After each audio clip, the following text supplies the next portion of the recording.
We are back again with Mama Uprooted. We are all uprooted, just trying to find our way. No way is wrong here. Every plant grows differently. Today, we're talking about something almost every mom walks through, really prepares you for either. So, the long nights, the constant waking, the rocking, the feeding, the trying everything. That was me. And somewhere in all of that, you start wondering, am I doing something wrong? But today, I want to flip this conversation for you guys. So I've been there, my story, and this is why I'm super excited about having Michelle come on today because I still don't sleep. I have a 4 and 2 year old. So we really need to dive into this conversation. So the nights that feel never ending, thinking you finally got them down and they wake up running on empty the next day. And it's not just being tired, it's the mental weight in motherhood, questioning yourself, pairing yourself, feeling like you're not doing it right at all.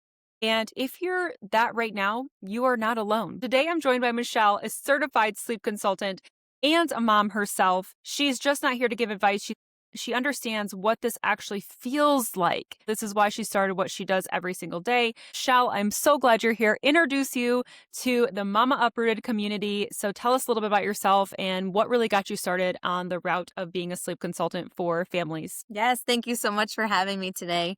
So, I got certified as a sleep consultant about 3 years ago. I was like 6 or 7 months pregnant with my son, my second child. I have a 4.5-year-old and a 2.5-year-old. So, I'm right there with you, girl. So, I kind of was doing it very unofficially with like helping friends and family and friends of friends. And my husband was just like, you should do this like formally. And I was like, you're crazy. Like, I don't know anything about business. I don't want to be on social media. I'm a teacher by trade. I was a high school science teacher. I was like, you're crazy. He's like, you're really good at it. You should really do it. And I was like, no. And I sat on it for a long time. And like, my only regret is I wish I jumped into it sooner because I love it so much. Yeah, no, that's amazing because it's definitely a need. Like I have told you, and I'm tell everybody knows that I have dealt with sleep issues since day one of my first child, and I never really got advice. Having someone like you is a game changer because it really helps families feel supported and not, having a mental breakdown because have had those mental breakdowns. I mean, listening to moms sit outside their child's bedroom door as their child going crazy and crying and the cry it out and all of that. But from your experience, what are moms actually going through when it does come to a baby's sleep? I feel like a lot of it comes down to there being almost too much advice now, especially with like TikTok, Instagram. You can scroll 10 times and get 10 different pieces of advice. And I think that's what makes it so much harder than it used to be, is because you don't know where to start. You're not getting one piece of information from your one friend who did it, or one piece of information from your pediatrician who's going to give you the information. You're constantly battling the like mental fatigue of doing everything and getting all this information, and then you trying to decide while you're sleep deprived what piece of information is the best one to take.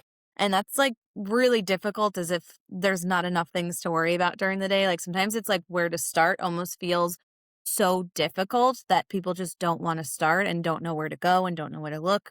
And it just kind of weighs heavily on people, especially if they're sleep deprived. That's the factor for me. Like I had so much advice being thrown at me. This is what worked for me. This is what you need to do. This is how you should be doing it. Or there are social media, for instance, there's so many different programs and guides you can go there that I was overwhelming myself, and to the point where I was like, I can't do this. It was giving me so much anxiety because my friends like, oh, this worked perfect for my child, but my child was completely different. She had colicky symptoms. She had this or she had that.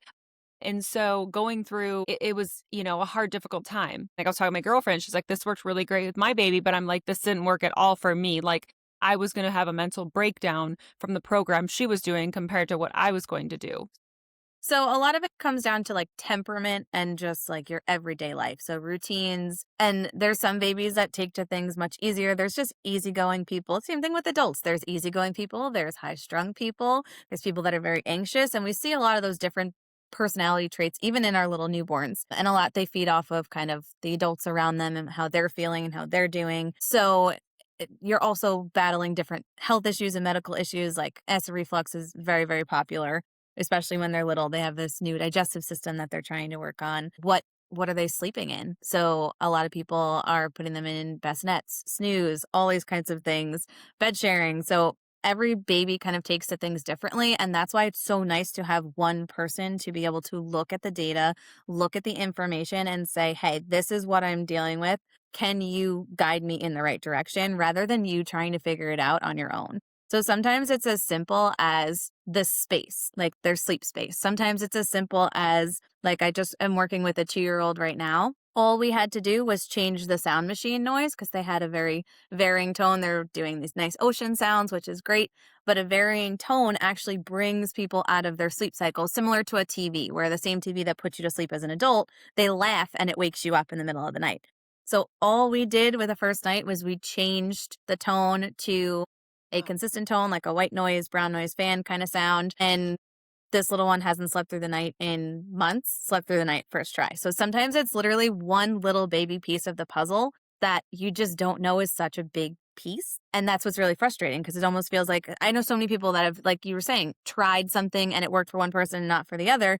But it's not just trying something. There's so many pieces to the puzzle that have to be in place for this to work, which is why something like a ChatGPT or the predictive apps like a Huckleberry, Pamper Sleep Coach don't always get it right because they don't have the full picture in front of them. They don't have logs. They don't have videos to see what the room looks like. They're kind of making all these recommendations blind, which is really difficult. So that's why it's like really knowing the environment. Like I always tell people, I'm like, send me a little like MTV Cribs video of your everything. Yeah, so and that's kind of like where I was at. So people had suggested like, going through the motions. Like I ended up having a full basement of swings, the boppies, the pill, like all the different things. I think I've gone through 4 different beds. So like obviously like Hmm. kind of my children are very bizarre, but as soon as we moved them into a larger bed where they could literally roll around and toss around, like they finally are sleeping through the night. And it's very bizarre because it's like if you could just talk to somebody and have one simple answer of changing the bed or changing the sound machine, oh my gosh, instead of driving yourself crazy by reading this guide that every single day you're doing this. And as moms, we drive ourselves crazy insane because I feel like as moms too, we're like, we want to get it right. We want to like make sure. Right. And if we don't get it right, we're going to drive ourselves crazy till we do get it right.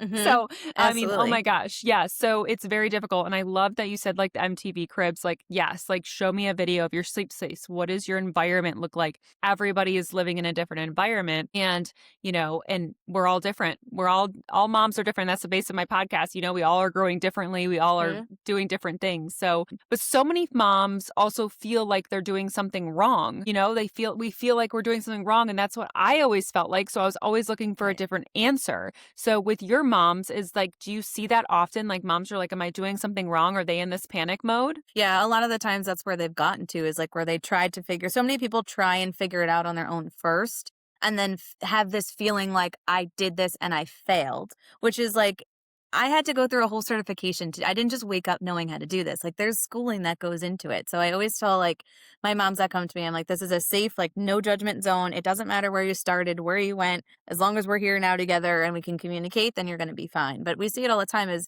people try and use ChatGPT or these courses, and they can be great, but they also don't ever teach you what to do when your little one doesn't follow their rules. So you do all the things, you pay the money for it, and then all of a sudden your child throws a curveball in there and you're just like, okay, well, now what do I do? Do I go in? Do I not go in? Is this normal? Is this not normal? I'm uncomfortable. I don't know if I'm uncomfortable for a good reason or this is too much. Like, and not having anyone to kind of walk you through that makes you second guess everything, which makes it so much more overwhelming. And then at some point, everyone in the house is crying, not just the baby, literally everybody. And it's just like, okay, I had enough. And then you're frustrated. I always tell people like when you're really struggling and people like to give it a shot. So give it a shot. And then at the next point, it's okay to ask for help because if we have bronchitis, we go to a doctor. If we struggle with reflux, we bring the baby to a doctor. If we are struggling with mental health, we go see a therapist. So, like, if you're struggling with sleep, it's okay to ask for help and say, okay, like, I need to find a professional that can fix this for me so I can enjoy being a parent again. Because no one enjoys being a parent when they are completely sleep deprived. Your nervous system is like on fire all day long. Anxiety is always happening. What's the night going to look like? What's going to happen with naps? No one wants to fully get up. No one can do all the things like the zoo and the aquarium because they're not sure what the day is going to look like, who's going to melt down.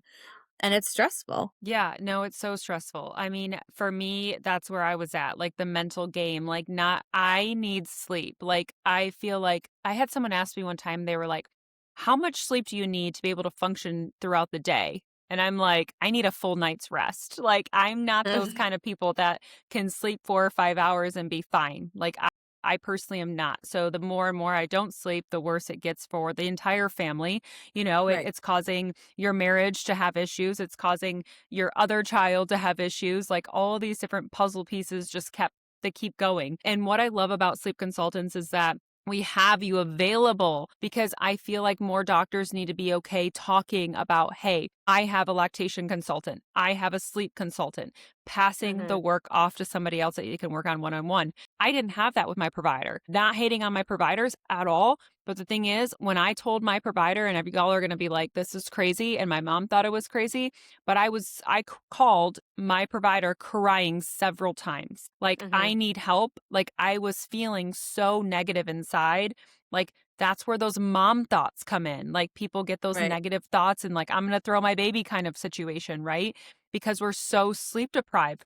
But my doctor was like, you're just gonna have to put the baby in the crib and let them cry it out, and they might throw up, they might vomit, and I'm just like, "Oh my god, like, I'm gonna let my baby cry until they vomit? Like, that's the most terrible Yeah, thing I've that's ever not heard." helpful. Yeah, That's not and so helpful it's like, information. absolutely not. So it's just like at the point of needing help, moms, like there are people out there and having these resources, finding someone like Michelle that can actually have a plan for you. And so like Mama Uprooted, we talk a lot about like it depends. Like we talk about everything is dependent on mama, per family. You're not going to get the same outcome as mama down the road. You're not going to get the same outcome as your best friend. It's not going to work for you. And I feel like that's my biggest advice I always tell mamas is I'm like, you can't copy what I do. It's not going to work for your lifestyle. You know, like Right. one time I had a mom say that she got judgment because she would go to the horse barn. We ride horses, you know, show horses. And she was like, I would have my baby in the carrier and we would go to dinner at 9 o'clock at night. And people would look at me like I was crazy. I'm like, but that's your schedule. That's how it worked for you. Mhm. And so I love that you're here because what works for this family is not going to work for them. So you can work with them to make a schedule that works for them. But Right. I feel this is the part that isn't talked about enough is what do you see happen to moms? So as we go into this transition, we kind of talking about this is what do you see happen to moms emotionally when they're not getting enough sleep? Like what are you seeing? Because I really want to hear this because I know I'm not the only one out there that needs sleep. Mhm. Yeah, no, we see it a lot. So we see moms like really start struggling with like anxiety, like borderline depression. I've actually had, it was a dad, funny enough. I had a dad that actually ended up hospitalizing himself twice for sleep deprivation because he had so much anxiety around the breathing monitor. On one of the cameras, they have the band so you could watch the breathing rates, and he would stare at the breathing rates. And it's a real, and sometimes too much information's not helpful. You know what I mean? When you don't have access to it, you don't know it, you don't know to stress about it. And that's one of my hot takes that people don't always love is I don't like those cameras and those bands that register heart rate and breathing rate because it's so much information. And a lot of times it causes more anxiety than it does help. Now, of course, there's going to be the people that are just like, I couldn't survive without that. That's the only thing that kept me sane. Of course, there's going to be. But a large population I've seen using those, the first thing I have them do is turn them off because you're staring at numbers. And then when you're not sleeping, everything kind of starts to go. You know what I mean? It's harder to think. You're more likely to get sick. So all these kind of things. And then if you're sick, no one should have to parent while they're sick. There should be off days for parents when you're sick, and it's just Yeah. not possible. It's Mary so Poppins, hard. please come help me. Yes. So it's like That's one of that those things that was for it's me. everything.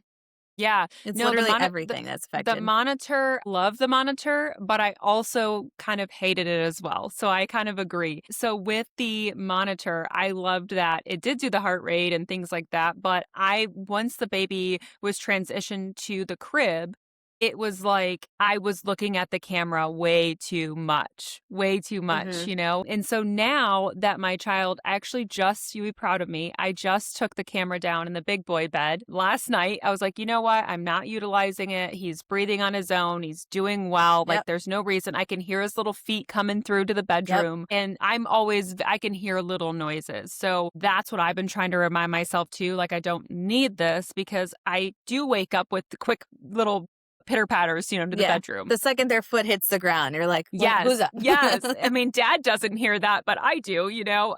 We have a baby gate to the other side of our house too, like, so I could hear it click if they were to, like, try to run out my front door or something too, and Right. then obviously I lock the rest of the house high enough where they, can't get to it. But it's real because I feel like that's where I got a lot of anxiety, like, I call them bugs in me, like shakiness. I was exhausted. I Mhm. couldn't function. I have had friends that have ended up in the mental ward because they're just exhausted. Moms joke all Mhm. the time, like, please just admit me so I can sleep and everyone just leaves me alone. That's a constant thing that I hear in the mom community is like, I just Right. need sleep. And that's where I'm at too. It's like, we don't sleep. We don't, it's so difficult. I say that all the time. Like, I've tried everything, whatever. Mhm. But what are also give me some real life situations that you've seen moms go through even during this stage of sleep and getting their babies to sleep? I love the real life situation if you don't mind sharing. Yeah, so I have a couple like recently where we had, and sometimes it's such small changes too. Like I had a newborn, he was about 3 months old, waking up literally 15 to 20 times a night. And it all night, every night. And I was like, I don't understand how that's even possible. Like that was one of the top ends that I have seen. And we looked at the data, I looked at the environment, and the first thing I saw is I said, okay, you have to move them out of that bassinet. And again, hot take here. I always tell people if I can get to them before they start a registry, don't even put a bassinet on your registry. And there are people that are like, my kid slept the best they've ever slept in the bassinet. Sure, there are, but there's so many little ones that despise the bassinet. They're too small. They generally have a really hard foam pad, like a really hard board underneath a really tiny foam pad. So any movement they make, they wake up. And when little ones, after about 2 months, they like to move. And like you were saying, once we gave them a bigger space, that's not crazy. That's real. I tell people all the time, like once you move them from the bassinet to a full size crib and they can move and rotate. There's times where like you start and their head's at the window and then you come in after nap and their feet are at the window and you're just like, how'd you do that? You can't roll, you can't walk, you can't crawl. Like I've had that happen. But we see it all the time. So we moved this little one to his crib and he went from sleeping, every 45 minutes, like up so often to sleeping literally 8+ hours within the first week. And then we got him all the way through the night by the second week. So sometimes it's literally like such small changes that make such a big difference. And I usually see this when I see people that are co-sleeping that don't necessarily want to co-sleep. Like, oh, like I couldn't get him to sleep anywhere else but my bed. And my first question is he sleeping on you or next to you? Because if he's sleeping next to you, he can lay flat. Because that's one of the big things that a lot of little ones struggle with is actually being able to lay flat.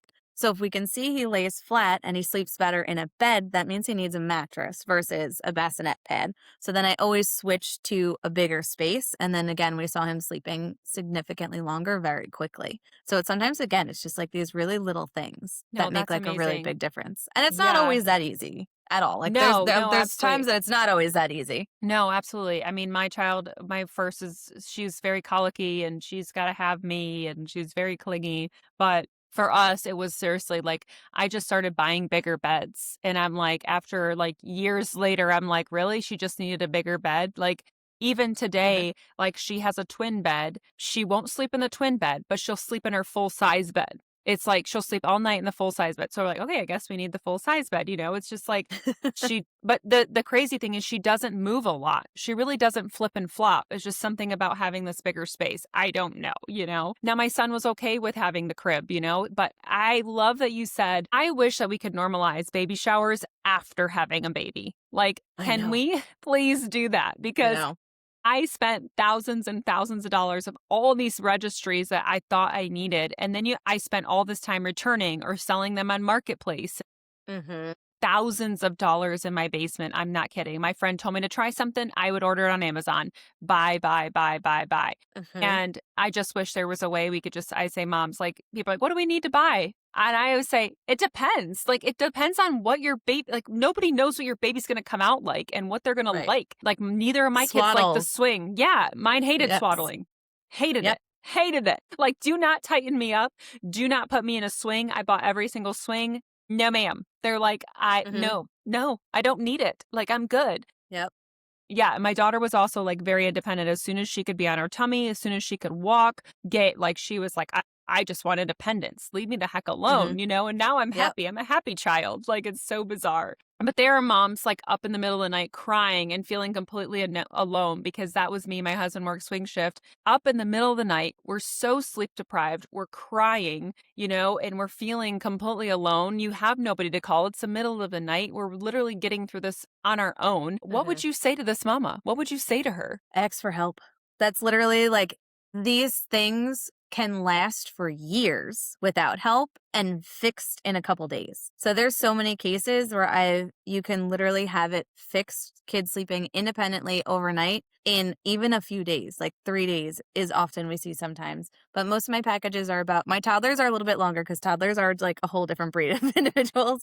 So like toddlers, it usually takes somewhere between like 2 and 3 weeks, but our infants, as long as it's age appropriate, like we're obviously not going to get a 2 week old sleeping through the night. Like we don't expect that. We don't need that. But our like 6, 7, 8 months old, they can perfectly sleep through the night. And it's like people wait so long to ask for help. And it's like, I could fix that for you in less than a week. I'm always like, please just ask for help. Anytime, like my friends, my neighbor, she is pregnant, I'm always just like, let me help you. She's like, oh, believe me, we're going to be consulted all over the place. Don't you worry. I'm like, thank goodness. Cause it's so hard to watch people you know or like close to kind of struggle, but also not want help because they feel like they have to figure it out on their own. So it's like I'm like playing double dutch. Like I'm like waiting. I'm like tap me in. Like I Yeah. can help you, but it's like you don't want to be pushy. You don't want to, like step on their toes. You want to respect it's their child, not yours. But it's sometimes it's so hard to just be like, help me help you, please. Yeah. Like No, I we can do think this. that's probably now after going through what I've gone through, because I want to say this to new moms out there that yes, you have to figure it out. Yes, being a mom, like, you have to figure out the journey, you have to figure out how to become a mom. Everything is so new, but you do not need to be independently strong. You do not need it. Like, the voices in my head were Right. like, you have to figure it out. You have to figure it out. And I'm a very strong, I mean, I was an athlete my whole life. Like, I'm like Mm-hmm. competitive with my own personal self.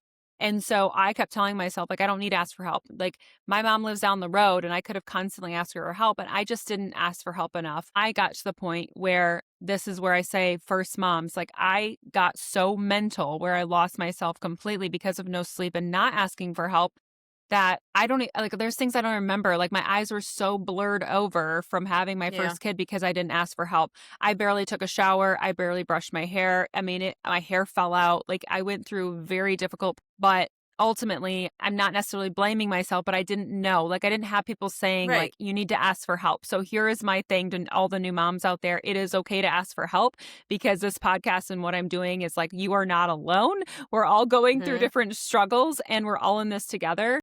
And so it's really important that you ask for help. So I'm so glad you said that, because it is okay. You are not like judged by any means for asking for help. Like, you need to No. just go get a pedicure or sit in your own tub for 5 minutes, do it. Like, just do it. Ask for help. But what do you think? Why do you think so many moms feel like they're also like failing in this season? Because we feel like we're constantly failing in this season. Because I feel like, as there's an age, what's that age range that we're trying to get sleep, we're trying to learn it all. Like, why do we feel like we're failing? And I feel like that's a big thing for the mom community, because we're always, again, social media, different things going on. We're constantly judging ourselves and judging each other. I think a lot of it has to do with social media for sure, because there's two major camps of people. I feel like right now are like there's like the pro co-sleeping and the pro sleep training, and very few people kind of fall in the middle. And I always find this interesting where like each group doesn't want to be judged, but then will equally judge the other group for not being on their side. You know what I mean? So it's like there's just so much comparison going on. There's so much online. There's like again, and the algorithms just they find you, they target you, and then you're seeing it. You see one you like one video of a mom with like a routine or a dance or a baby or their little one fell asleep in 2 minutes and she's sitting on the couch watching Netflix. And then you're seeing it over and over and over and over. Every mom that has a good baby sleeping because you liked one video of one mom. And I feel like it makes it so hard because it's just a constant comparison game of, like whose baby is sleeping better, like, in the mom groups, like, "Oh, well," and not like recognizing too, because it's okay if you're like, it's awesome if your baby sleeps well. Like, you shouldn't feel bad that your baby sleeps well because those people who have kids that sleep also feel bad that their kids are sleeping well. It's like, can we all just be there for each other and like be happy when you're happy? I just did a recent fourth trimester circle. I sit in on a couple of these circles and I'm their expert speaker on sleep for the week. And this mom was just like, I hate to even say it, but my baby sleeps really well, but we've had a hard couple nights and I know it's not as hard as everybody else's. I'm like, you can feel your feelings. Like, it's okay to say, this is hard for me right now, and everyone be okay with that. Like, you don't have to feel like you can't say, like, I'm having a hard time because your baby was sleeping 10 hours and then they only slept 5 when you have other moms in the room whose little ones don't sleep 2 hours. But it's like, that doesn't mean that her feelings are invalid. It probably does feel really hard for them. And when you're used to 10-hour, 8-hour stretches and then they're waking up 4 hours, 3 hours, anytime you're chunking your sleep at night, it's hard. Even Mhm. now, like my kids, obviously we've been working on it since they were born and they sleep really well, but we have those one or two like nights where they have a stomach bug and my daughter just had strep and threw up 11 times from 11 p.m. to 11 a.m., was up all the time at one night. And I was like holding on for dear life the next day. I'm like, I don't understand how people do this every day for years. Yeah, that's so difficult. And I think like with social media, I to say to all moms, like the when you have a baby and when you have children in general, you really need to put blinders on when it comes to social media because social media is not real. Like the fancy pictures, the fancy videos, everybody wants the perfect picture video in every single reel. That's not real. And this is why I think I started what I do because I want to show people the reality. This is real life. Okay, we're having this discussion because people don't talk about it. Like, yes, there's guides and you could spend thousands of dollars out there and get a sleep guide, but it's not based upon your lifestyle, your family. So this is why we have Michelle. This is why we have support in real community. But a lot of moms feel torn between helping their baby sleep. And this is the next segment that I really feel, I'm passionate about because this was me. But they feel torn between helping their baby sleep and not wanting to let them cry. So, what would you say to that? So anytime you change anything for a baby, their only response is to cry. And it sounds so funny because when you have a little one, let's just say they're 6 months old and they're doing something the same way. When you put it in percentages, it's really interesting. So 100% of their life, whether that's only 6 months, it's still 100% of their life, they have done something one way. The next night you try and change it, that one day in 6 months is like 0.004% of their life. It's confusing, it's different, and their only form of communication is crying. That doesn't mean like I never use a full cry it out. I never even use Ferber. But anytime you're changing anything, you do expect there to be some crying. And my question is always when people are asking, because I always offer families both a more gentle approach and a more independent approach to kind of look at and choose from. And I always ask, what is your definition of gentle? Because your definition of gentle could either be one, less crying, or two, more parent presence, because those don't always mean the same thing. So, do you want to be more hands on and more available, or do you want to experience less crying? Because those aren't always the same thing. Sometimes what we do see is when parents are very hands on, we see this a lot with breastfed babies because they're used to being fed to sleep. If mom tries to stay in the room and not feed them, they cry longer and harder with her being in there than if she was just not in the room. So that's always one of the biggest things is like, what is your definition of gentle? Do you want to be there and more present and more available, or do you want less crying? Yeah, so my baby, like she screamed constantly. And the only way that we would literally get sleep is if I held her, I strapped her to me, like that's all we really did. It was the only way I could get her to calm down, co-sleeping, things like that. Like I mentioned earlier, my doctor was like, let her cry it out until she vomits in the bed, she'll figure it out. And she was I mean, like under 5 months, like very, very young. Yeah. And that was very difficult to me. And I feel like this is cry it out is a thing in the world out there. Like, let your babies cry it out. But for me, like, I always like I know certain cries. Like, is that like a mom Right. instinct? Because like I know Yep. certain cries, right? And I'll tell my husband, I'm like, "Did you hear that?" Like, "No, he's okay. You can leave him in the crib. It's not that cry yet, like he's Hmm. okay." But then when it got to this elevated cry, like this different sound, I'm like, okay, now you can go in and try to rock it back to sleep and then put him back in the crib kind of situation. But Yep. let's talk a little bit about the cry it out because I feel like this is something that I'm passionate about, but I hear so many moms that are like, the cry it out just worked for me, but I personally could never do it. It would bring me to tears. It made me sick to my stomach. Like I was going to vomit just hearing my children when they would get that elevated cry because it just gave me more anxiety. Yeah. Like it just did not work for me. I held my baby. I co-sleeped. I did it, judge me, whatever, but everyone does different, but it's like, that's what worked for us. But let's talk about the cry it out method and kind of your thought process on that. So I honestly feel like it's very stressful. Now, there's some kids that you can do it with and they'll cry maybe for like 10 minutes and go to sleep and Mhm. that'll be the end of it, but you never know obviously until you do it. I have never used it with a client, and again, I just feel like it's too stressful because there's kind of like an unknowing, there's a feeling of kind of helplessness, and there's that feeling of anxiety of how long is this going to last.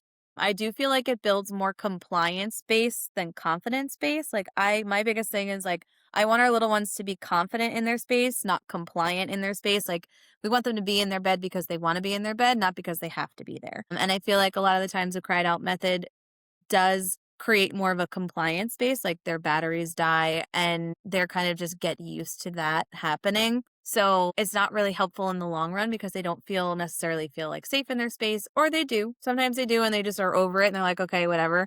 And they kind of just roll with it, but others don't. I feel like a lot of people aren't really using it as much as it was used once before. I do feel, and I do hear a lot of pediatricians are like, oh, just do cry it out and it'll be done in a few days. And I wish there was more training for pediatricians or vice versa, more pediatricians outsourced that support. I feel like everyone's very quick to outsource lactation issues, but not necessarily so quick to outsource sleep issues. But I feel like it's definitely more like a compliance based thing. And if, parents don't feel comfortable doing it, they're less likely to be consistent, which is just confusing for your little one. If you're like going in sometimes, not other times, they're co sleeping sometimes, not this time. If you think about like your toddler and they're allowed to have ice cream at night after dinner and they ask for ice cream in the morning before breakfast and we tell them no, they flip out because they're like, why not? Like I've eaten ice cream before. Like they don't understand the difference of time and stuff like that. So kind of not feeling comfortable with the method makes it difficult, which is why I always offer my families too, because if you're not consistent with it, it's extremely confusing to your little one and it makes things significantly harder for both people. Yeah, and I think that's too. Like as far as like the cry it out, I love that like you said, the confidence aspect because I feel like when I just kind of disappear and let them cry it out, I personally felt that I wasn't giving them the confidence because my kids were like, oh, my mom's not going to be there for me when I need her kind of aspect. And so it's comforting to me when my daughter and my son know that when they do want me to lay with them or need them until they fall asleep, like that's okay. I guess, even more the statistics are coming out of co-sleeping is okay and how we're building this confidence with our children and this independence in a way. Like you're always going to be there. It opens up this conversation of, they're going to feel comfortable coming to you when they have an issue or a problem. We're seeing a lot of those studies come out, which is really great because co-sleeping was always actually too a no, no. And so Mhm. we do co-sleep. I try to not as often as, as much as possible. We're working our way out of that. But let's talk Right. about co-sleeping and as far as different children and what they need. Is co-sleeping okay? Is it something that you see beneficial to children or what ages? Kind of what is your thoughts on co-sleeping? So I think I am always in the camp of like, if it works for your family, it works for you guys, and that's fine. I think there's obviously safer ways to do it than not. I think it's obviously safer when they're a little bit older, and obviously there's more control over it. There are safer ways to do it, but there's still a safety aspect. And I think I personally have known people that have lost their babies from co sleeping incidents. They were not following safe sleep, yes. But it's similar to like if you know someone who got hurt in a motorcycle accident, you might not buy a motorcycle. It Mhm. doesn't mean you hate everyone that owns a motorcycle. You just might not buy a motorcycle. So I feel like that's kind of like where I'm in the camp of like, if it works for you, then it works for you. But I don't personally like teach families how to do it or work with families that are co-sleeping just for my own kind of like safety and research aspects about it. I'm sure definitely there's definitely benefits obviously from it, and obviously it makes things significantly easier at times. But that's kind of always been in like the back of my head is like I've known two little ones in particularly that they lost their little ones from co-sleeping, so that just makes me uncomfortable. I wouldn't co-sleep, but now that's what kind of worked for me. So as far as what I did as a my newborn, we would sleep in the recliner. So like completely up forward transitioning. Like then I would sleep on the couch and put the bassinet beside the couch. Like so I would like sometimes I would even like hold her hand. Like she was in the bassinet, but I could at least like touch her. Like, okay, you gotta sleep on your own, but mama's right here, as long as you're touching me. And so that's how we kind of transition from like, okay, we can't be doing this. We got to be safe. But I think safety is always number one. There's always that, percentage of losing our babies, when it comes to co-sleep. But as my daughter has gotten older, she's like, she just needs me to touch her. Like, it's just like, as long as you Hmm. could, she told my mom the other day, like, my mom's like, "Well, why do you still sleep with mommy?" And she's like, "'Cause I like the way mommy smells or something." Like, she just the smell of me. I'm like, okay, like so funny. But I was just like, Yeah. okay, like it's fine. But like, I mean, she's 4. It's time to start transitioning. And then we recently put my son, he's 2, in a big boy bed. They've been sleeping together. So that's been kind of nice where okay, mommy can go back to her bed with daddy and the kids can just sleep Hmm. together. I mean, so that's been Yep. working, but ultimately again it's like what works for you guys, and working with a sleep consultant is a huge factor because like I told you on the phone we talked, like I wish I would have had you when I had my baby because I went completely mental, like Yeah. her crying and screaming. I couldn't get anything done. It was crazy. But it's, asking for help. But what would you say to a mom who does feel like she's failing at this? Like if she feels like she's failing, I know a lot of times too, like you can give a coaching plan and you can work with a mom, but we still feel like maybe this isn't working and they're constantly spinning their wheels in their brain. What would you say to a mom who does feel like they're failing? So that's one of the bigger things that actually I work with families. I always say, like, imagine you have like a best mom friend that just will give you all the answers. So, like, being there to actually a coaching aspect is a huge role as a sleep consultant, and being able to explain, like, what is normal, what is not normal, what the expectations are ahead of time. So they don't feel like if they have one rough night that there's completely failing at this. So, really being able to like debunk the myths before you start is really helpful. And then also being able to kind of coach them through seeing like what's normal, what's not normal, what we expect, what we don't expect is definitely really helpful. And then cheering them on, like, you want to celebrate the successes. So, we went from waking up every 15 minutes to sleeping a nice 2-hour chunk. Like, yes, are they still waking up a lot? But that means we're headed in the right direction. So, starting to feel like, celebrating those wins are really important at any age. And even for my Yeah. toddlers, that's one of the big aspects of our toddler program is celebrating the wins for our toddlers. Oh my gosh, celebration is huge. Like, I feel like, so I'm words of affirmation, like, that's me. But, like, if someone, like, I put in my head these negative thoughts, but, like, if having you as a coach, and, like, even when you guys go, like, when women go to therapy, like, that's why we go to therapy. Like, we need somebody to Yeah. lift us up that's not a family member, too, like somebody that sees you in real life. But, like, having those celebrations, being like, oh my gosh, he may have woke up several times tonight, but these are the good things about what happened.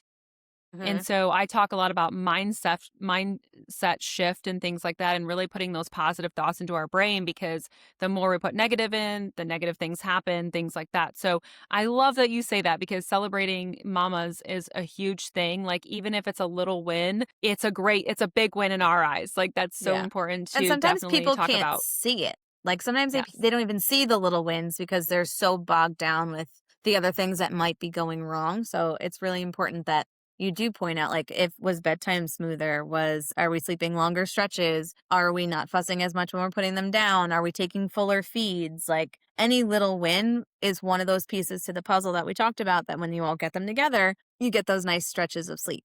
So, what does good sleep look like in real life? Like not perfect life. Like to you, what do you think really, transitioning good sleep? Like what are we looking at a daily life? So when we're looking at kind of go by different ages, so like our newborns up until about like the first kind of 2 months of life, what we're expecting is looking to teach them the difference between daytime and nighttime. So during the daytime, there's going to be times where they're sleeping because they nap a lot, obviously, when they're little, or they should be. And if they're not, that's when you ask for help because that's when things start to get really dicey, is when our little ones aren't sleeping enough. Overtired is a real thing, and it's really hard to get out of that cycle of being overtired. So our newborns, what we really expect is learning the difference between daytime and nighttime, being able to sleep at night. And what that looks like is we're sleeping, we're waking up for a feed, and we're going right back to sleep.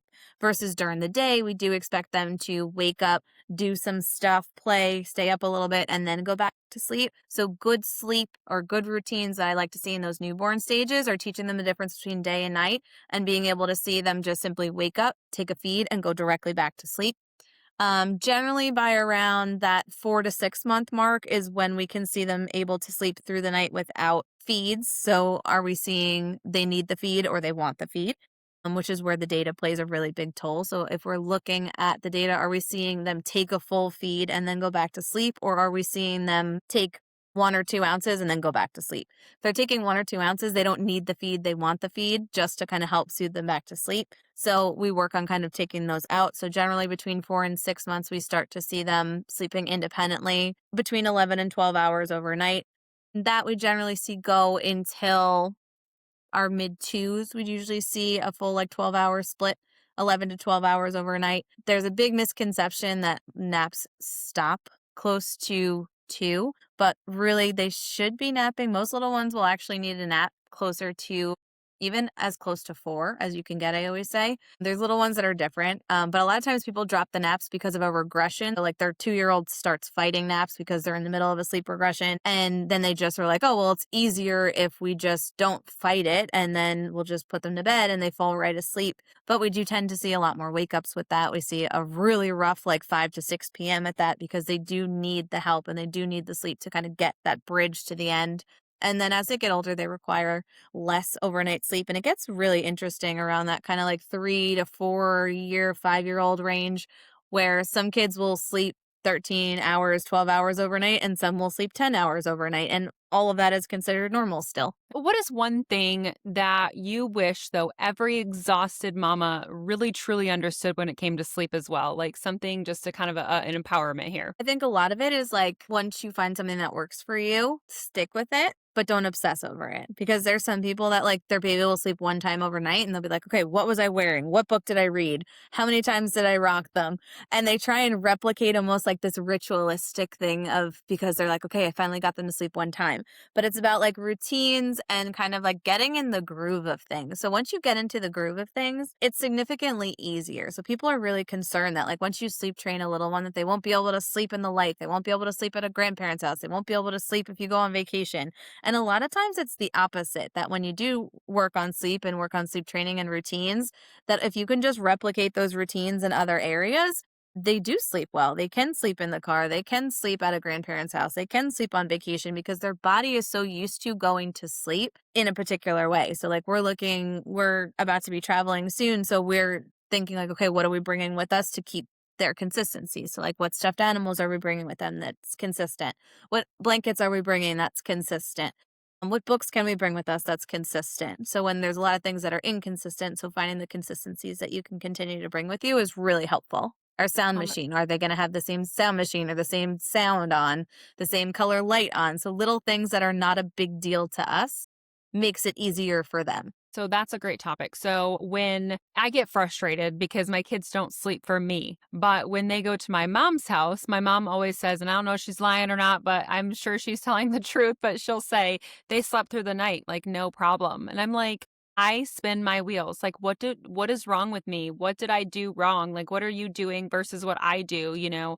I personally think my mom just wears the heck out of my kids. Like they go for walks in the woods and I don't think you can wear my kids out. I mean, they go to daycare and school and they're still bouncing off the walls. You know, that's something that I do spin my own wheels. I'm like, how can my mom do this? And I can't. You know, like we have the same routine. We try to stick with the same routine, but ultimately, like even in the summertime, we have a farm. So we don't really know when we're going to be inside in the evening. So I kind Hmm. of just like let my routine go. Like I'm just kind of like, okay, I'm going to give up and then we're just going to continue our life and do that. I think too, I had a hard time struggling with a specific routine, kind of like you're saying, like spinning my wheels, like, what did I do? What did I do differently? Yep. Where I would avoid allowing my kids to us to go on vacation or to do something because I was so stressed about sleep. And now I'm just like, you know what? We got to do it. We got to live life. Life goes Yep. on. Like, I can't stress over it anymore.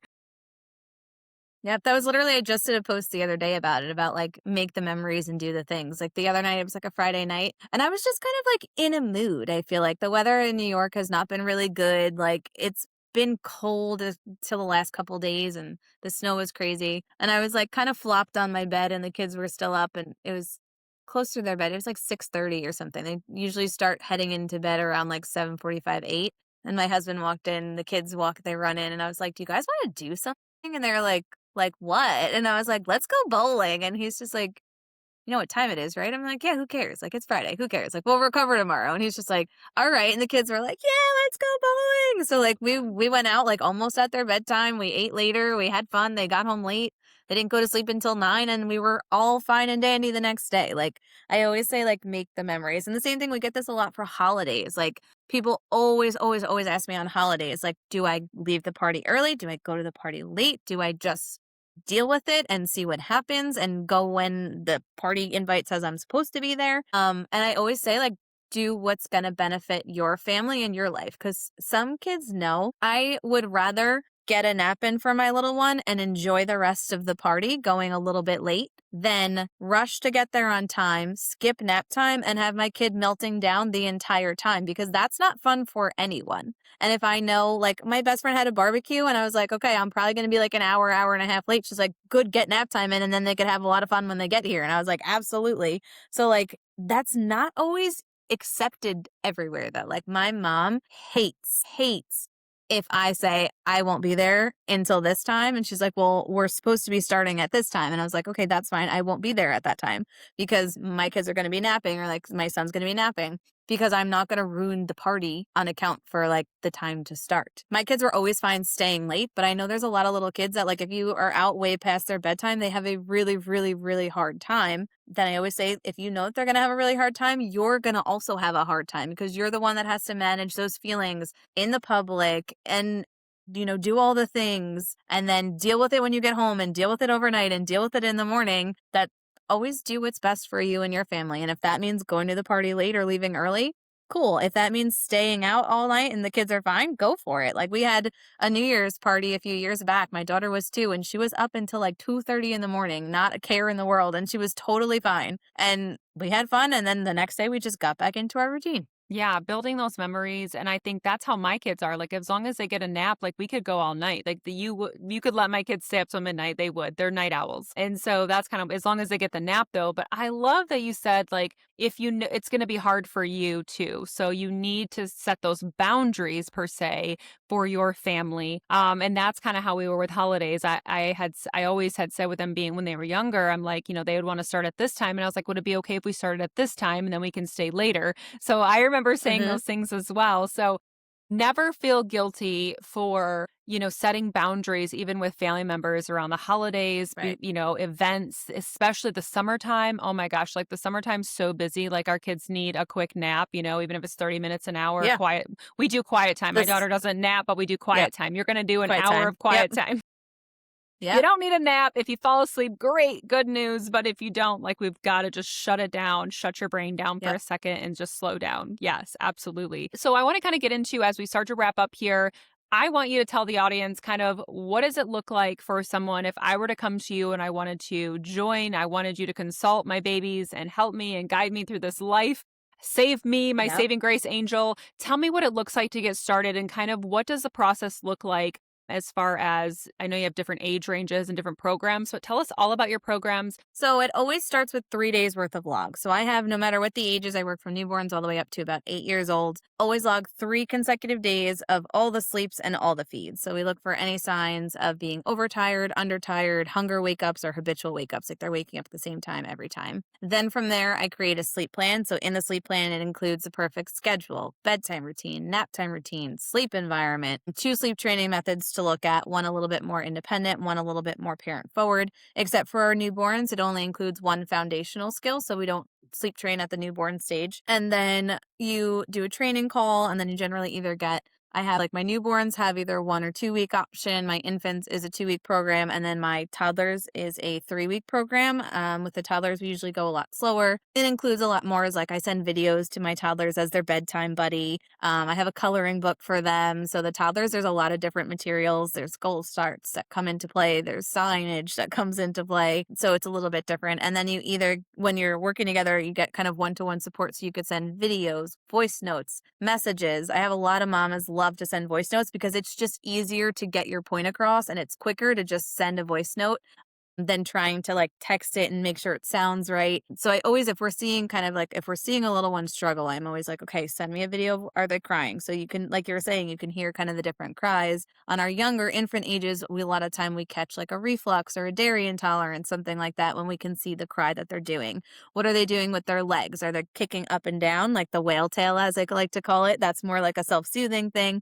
Versus if they're kicking in and out, that's more of an uncomfortable gas pain kind of uncomfortable issue. So being able to send videos is really helpful. I also have a Sleepyhead Parent Circle, which I just recently started. I'm super, super excited about it.